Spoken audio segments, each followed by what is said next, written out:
Assalamualaikum warahmatullahi wabarakatuh. Sebelumnya, perkenalkan, saya Alivia Nur Amanah. Saya yang akan bertindak sebagai moderator pada presentasi kali ini.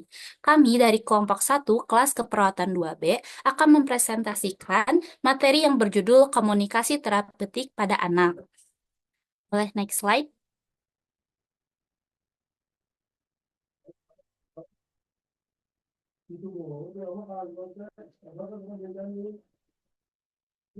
Di sini ada anggota kelompok. Kami beranggotakan Agnia Prananda, Ayeni Lauza Rahmalia, Alivia Nur Amanah, Naraswari, Naila Azizah, Rafa Yuslia, Urfi Warid, Worodwi, dan Yesenia.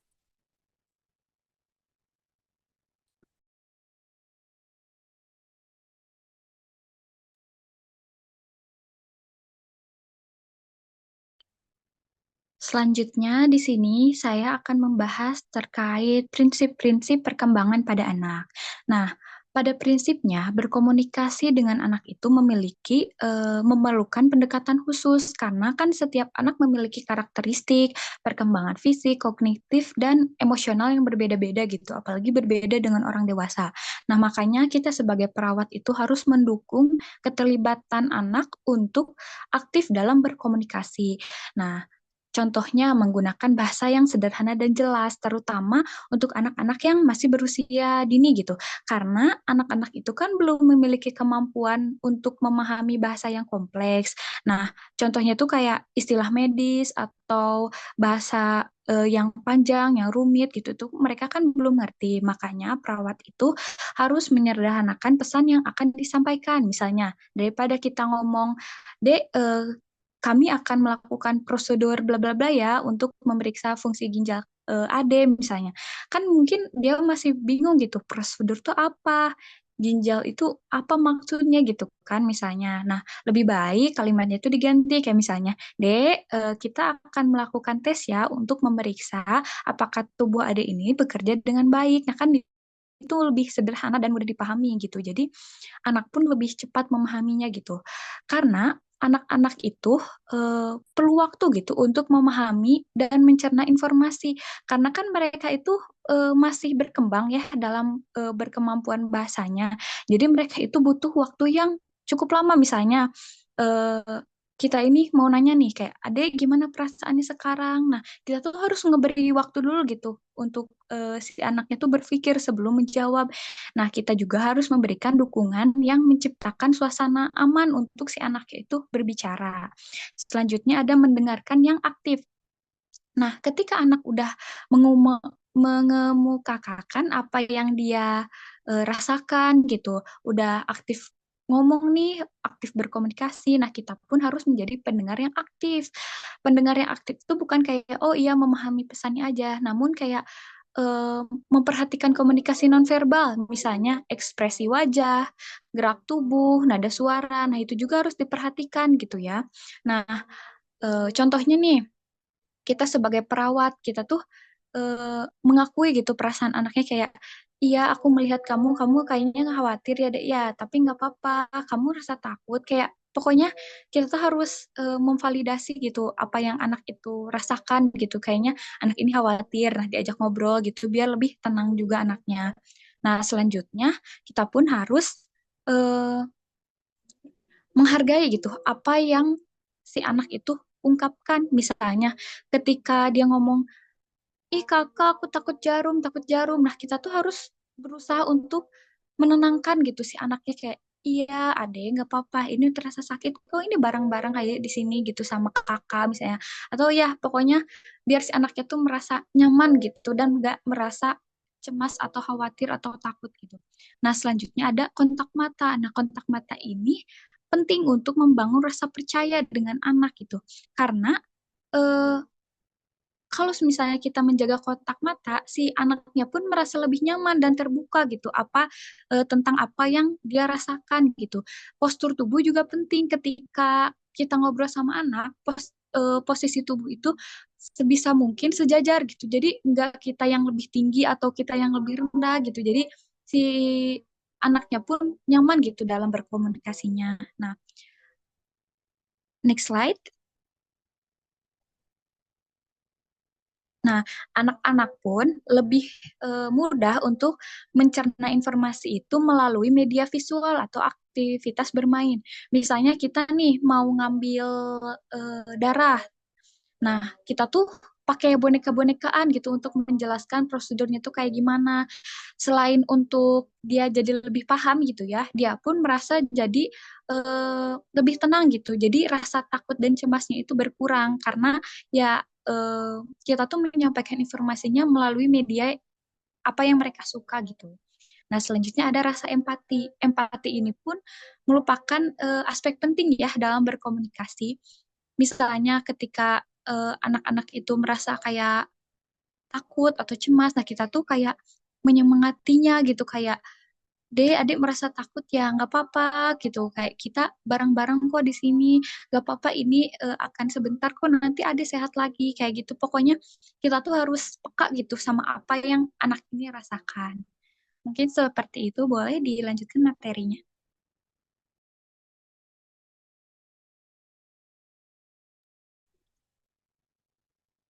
Ya, baik. Selanjutnya ada teknik komunikasi pada pasien anak. Nah, di sini ada 3 poin buat melakukan teknik komunikasi pada pasien anak tuh sebenarnya seperti apa gitu ya yang baik. Nah, yang pertama itu ada cara melakukan komunikasi terapeutik pada pasien anak. Sensitif gitu ya, karena dia masih kecil, terus juga belum bisa mengambil keputusan sendiri, dan lain sebagainya. Nah, jadi kita sebagai perawat tuh harus tahu gimana cara melakukan komunikasi yang baik dengan pasien anak. Kayak gitu. Nah, yang pertama itu kita selaku perawat harus memperhatikan nada suara kita yang kita keluarkan gitu pada saat berkomunikasi dengan pasien anak. Kayak misalnya perawat tuh harus berbicara dengan pasien anak itu suaranya itu harus lembut, harus lambat supaya anak juga tuh bisa mengerti apa yang perawat ucapkan terkait dengan penyakit atau pengobatan yang sedang anak itu alami atau yang sedang anak itu lakukan gitu. Nah, yang kedua itu karena kan biasanya pasien anak itu sangat aktif gitu ya, sangat mudah terdistract. Nah, perawat tuh bisa membuat jadwal aktivitas kepada pasien anak supaya pengobatan pasien anak itu jadi lebih efektif kayak mengalihkan aktivitas gitu ya. Nah, terus juga ada jarak interaksi. Nah, buat berkomunikasi dengan pasien anak, perawat itu harus menentukan gitu jarak yang efektif dengan pasien anak. Jangan terlalu dekat, jangan juga terlalu jauh karena pasien anak tuh kembali lagi mereka itu um, apa ya? Karena mereka masih kecil, jadi mereka tuh sensitif terhadap gerakan, terhadap suara dan lain sebagainya. Terus juga ada kontak mata. Nah, untuk melakukan kontak mata dengan pasien anak, kita sebagai perawat tuh jangan terus-terusan menatap ke anak tersebut, ditakutkan anak tersebut tuh merasa terintimidasi sama tatapan kita selaku perawat gitu. Jadi ada kalanya kita mengalihkan tatapan kita ketika sudah melihat nih gitu, misalnya respon pasien anak tuh udah mulai gak kondusif, kita bisa mengalihkan tatapan mata kita atau kontak mata kita ke arah lain. Nah, ketika pasien anak sudah merasa tenang kembali, kita bisa melakukan kontak mata lagi gitu sama pasien anak. Nah, lalu yang terakhir di cara melakukan komunikasi terapeutik yang baik pada pasien anak itu ada sentuhan. Nah, jangan pernah menyentuh pasien anak tanpa perizinan dari anak tersebut. Karena kita balik lagi pasien anak itu adalah orang-orang yang sensitif gitu karena kan mereka masih kecil. Ditakutkan pasien anak malah terdistract dan tidak nyaman dengan kita selaku perawat. Nah, lalu selanjutnya ada teknik komunikasi pada pasien anak secara nonverbal. Nah, secara nonverbal ini ada 3 teknik gitu ya, 3 teknik komunikasi. Yang pertama itu teknik orang ketiga. Nah, teknik ini itu berusaha untuk mengungkapkan ekspresi orang ketiga kayak misalnya dia, mereka. Jadi, apa yang kita ucapkan itu dalam perspektif orang ketiga. Jadi bukan dalam perspektif kita atau perspektif pasien anak, tapi kita mencoba untuk berkomunikasi dengan perspektif orang ketiga gitu. Lalu yang kedua itu dengan teknik bercerita, agar pasien anak tuh mudah memahaminya gitu. Kalau dengan bercerita, dengan narasi, apalagi dengan bahasa-bahasa yang pasien anak itu mengerti. Lalu yang ketiga ada permainan. Nah, karena kan pasien anak itu notabene-nya masih anak-anak, masih suka bermain gitu. Jadi perawat juga bisa menggunakan teknik komunikasi dengan permainan gitu. Nah, teknik permainan ini adalah salah satu strategi yang digunakan perawat untuk mengundang pasien anak masuk ke dalam percakapan bersama perawat gitu. Nah, selanjutnya ada teknik komunikasi pada pasien anak secara verbal. Nah, di sini juga ada 3 poin. Yang pertama itu menulis. Nah, ini tuh merupakan salah satu cara yang digunakan perawat untuk melakukan pendekatan dengan pasien anak gitu. Jadi membiarkan si anaknya tuh menulis apa sih yang pasien anak ini rasakan, apa yang pasien anak ini lihat, apa yang pasien anak ini dengar. Jadi perawat tuh bisa membaca hasil tulisan dari pasien anak tersebut gitu. Dan perawat juga bisa memahami apa yang dirasakan sama pasien anak itu gitu. Lalu ada menggambar. Nah, ini juga salah satu bentuk komunikasi yang berharga gitu dengan cara mengamati hasil gambar dari pasien anak tersebut. Nah, lalu yang ketiga ada teknik bermain, salah satu bentuk komunikasi yang paling penting dan menjadi teknik yang paling efektif bagi perawat untuk berkomunikasi dengan pasien anak. Boleh di next ke materi selanjutnya.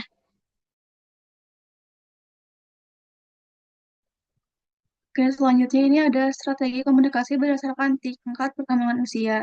Jadi strategi komunikasi yang efektif itu harus disesuaikan dengan tingkat perkembangan usia, karena cara setiap orang memproses informasi dan merespon informasi itu berbeda-beda pada setiap tahap perkembangannya. Yang pertama itu ada tahap usia bayi atau infansi. Jadi pada tahap ini tuh teknik komunikasi yang lebih sering digunakan yaitu teknik komunikasi nonverbal seperti sentuhan, senyuman, pelukan, dan menggendong. Ciri lain pada tahap ini adalah adanya kecemasan terhadap orang asing atau stranger anxiety, sehingga perawat dapat melibatkan orang tua sebagai fasilitator atau pendamping saat berkomunikasi dengan anak. Pada usia bayi akhir atau late infancy, penggunaan kata-kata verbal itu sudah mulai bisa diterapkan gitu, seperti kata-kata sederhana kayak baba, dada, atau mama. Yang kedua itu ada tahap usia dini atau toddler dan prasekolah. Pada tahap ini tuh anak sudah bisa menguasai sekitar 200 sampai 900 kata, sehingga perawat dapat lebih banyak menggunakan komunikasi verbal dibandingkan tahap sebelumnya. Anak pada usia ini tuh biasanya bersifat egosentris, yaitu punya rasa ingin tahu yang besar dan sering menunjukkan inisiatif. Oleh karena itu penting untuk menjelaskan kepada anak tentang apa yang terjadi padanya dan memberikan penjelasan yang jelas gitu tentang setiap tindakan yang akan dilakukan. Nah, perawat juga dapat berkomunikasi dengan anak menggunakan benda seperti boneka sebelum bertanya langsung kepada anak untuk membantu mengurangi kecemasan. Em, posisi tubuh perawat juga penting gitu ya, seperti sejajar dan menatap mata anak. Nah, perawat juga harus konsisten dalam komunikasi, baik secara verbal maupun non-verbal gitu. Misalnya, tidak boleh tertawa atau tersenyum saat melakukan tindakan yang bisa menyebabkan rasa sakit, seperti mengambil darah atau memasang infus. Saat berbicara juga gunakan kalimat yang singkat, jelas, dan spesifik dengan kata-kata sederhana dan mudah dimengerti.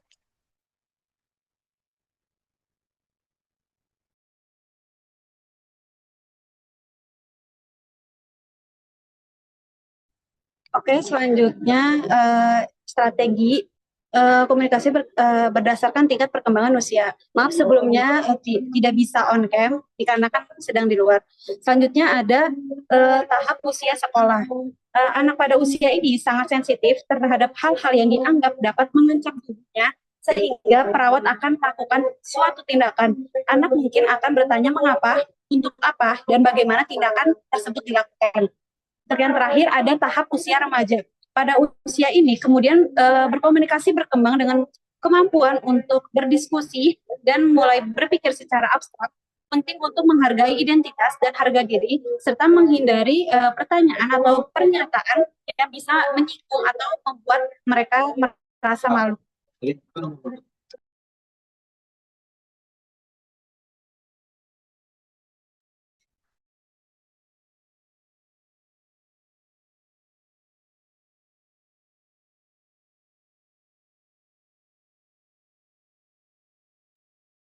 Oke, selanjutnya ada model-model komunikasi dengan anak. Gordon Wiseman dan Larry Becker mengemukakan bahwa fungsi dari model komunikasi ada 3, yaitu yang pertama, melukiskan proses komunikasi, kedua, menunjukkan hubungan visual, dan ketiga, membantu dalam menemukan dan memperbaiki kemacetan komunikasi. Yang pertama yaitu ada model komunikasi balun atau transaksional. Model komunikasi ini dikenal oleh Barun pada tahun 1970. Model ini dikenal dengan nama model komunikasi transaksional, yang merupakan respon terhadap model komunikasi linear yang bersifat statis ke model komunikasi yang bersifat dinamis dan model komunikasi dua arah. Model Barlow menggarisbawahi proses komunikasi yang berlangsung secara berkesinambungan di mana pengirim dan penerima saling bertukar peran dan bertukar tempat secara seimbang. Dalam model komunikasi ini, pengalaman untuk mencapai kesamaan makna akan membuat komunikasi yang terjadi semakin efektif. Jadi, model ini menyoroti komunikasi sebagai proses yang dinamis dan interaktif. Anak-anak belajar berkomunikasi melalui interaksi dengan teman sebaya dan orang dewasa sehingga umpan balik sangat penting. Boleh dilanjut oleh Woro. Oke, selanjutnya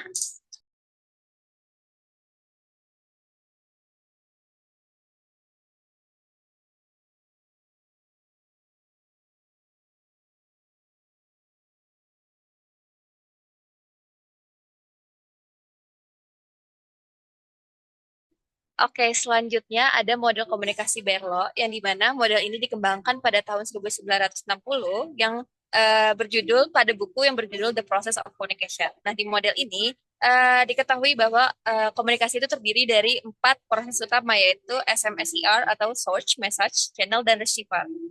Kemudian yang ketiga ada model komunikasi interaksi simbolik yang dimana model ini berfokus pada bagaimana anak-anak menggunakan simbol, bahasa, gambar, gerakan untuk berkomunikasi dan memahami dunia di sekitar mereka. Boleh di next.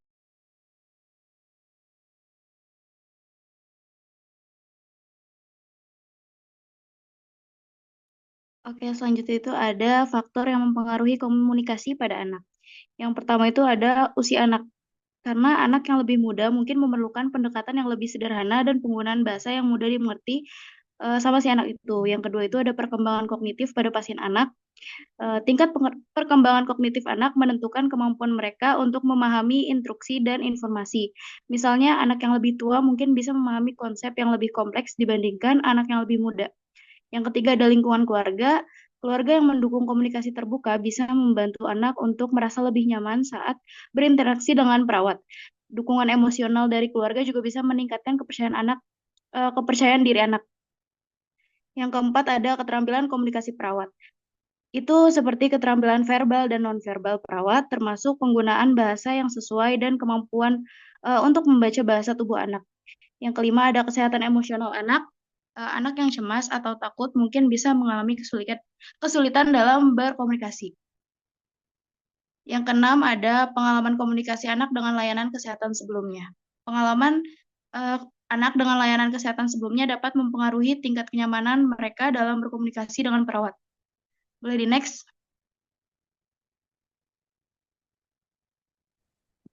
Oke, izin melanjutkan ya. Jadi setelah apa yang tadi udah dijelasin sama teman-teman semua, mulai dari prinsip berkomunikasi, kemudian juga teknik komunikasi, strategi komunikasi berdasarkan tingkat usia anak, model komunikasi, faktor yang mempengaruhi, dan masih banyak lagi yang udah dijelasin sama teman-teman, kita bisa menarik kesimpulan atau poin pentingnya gitu ya. Yang pertama itu teknik komunikasi itu disesuaikan dengan tingkat perkembangan anak. Nah, yang seperti tadi udah dijelasin sama teman-teman juga, mulai dari bayi, anak-anak, kemudian remaja itu punya cara komunikasi yang berbeda-beda, unik, sesuai dengan tergantung individunya dari anak tersebut. Kemudian yang perlu diperhatikan lagi, selain usia, yaitu perkembangan kognitif, dukungan dari keluarga, keterampilan komunikasi dari perawat itu sendiri, kesejahteraan emosional anak, dan pengalaman sebelumnya dengan layanan kesehatan.